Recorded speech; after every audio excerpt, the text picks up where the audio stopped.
Hey everybody, I'm Celeste Ng. I'm the author of the novels Everything I Never Told You and Little Fires Everywhere, and I'm speaking to you right now from my slightly messy office in Cambridge, Massachusetts, where I live. Just a spare bedroom inside my house. But I'm at home, social distancing, as so many of us are, and so I'm here with the Asian American Writers Workshop to talk to you about ways to get through it and to keep your hope up. For me, I have been doing a lot of crafting and making things. There's something really comforting in a time when we can't control what's going on to making something with our hands. So I've been baking, I'm knitting a sweater, I'm teaching my son, I'm trying to focus on the small things that can get us through the day. At the same time, I'm trying to think about ways that we can make a difference. And so for me, that's taken the form of supporting different organizations. One that I want to call your attention to is the Book Industry Charitable Foundation, BINC, which is an organization that raises money to support independent bookstores and booksellers in times of need. So that might be if a bookseller is having a health crisis, or if a bookstore is having financial difficulties and needs a little bit of assistance. Right now, obviously, a lot of independent bookstores are struggling a lot, as are their employees. And BINC is one of the organizations that, if you're able to support them in any way, I encourage you to take a look at them. If you are yourself an independent bookseller, please get in touch, and I know that they'll do their very best to try and help you.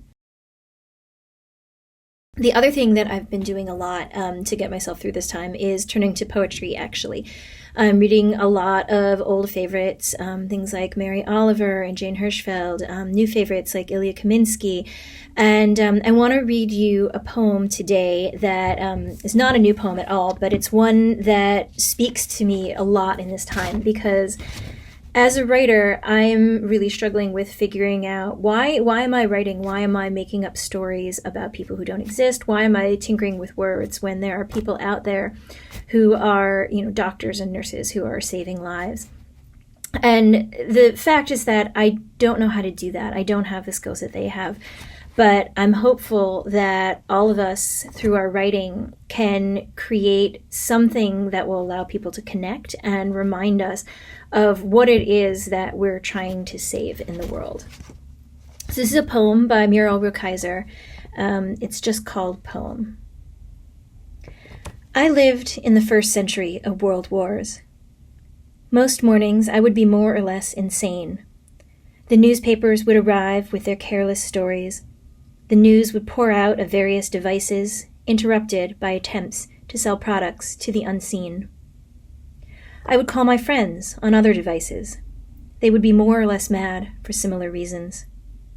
Slowly, I would get to pen and paper, make my poems for others unseen and unborn.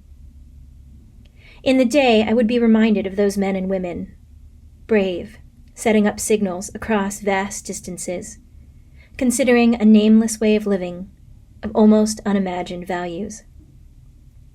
As the lights darkened, as the lights of the night brightened, we would try to imagine them, try to find each other, to construct peace, to make love, to reconcile waking with sleeping, ourselves with each other, ourselves with ourselves. We would try by any means to reach the limits of ourselves, to reach beyond ourselves, to let go the means, to wake. I lived in the first century of these wars. I hope that you and yours stay safe, that you stay healthy, and I will see you on the other side of this.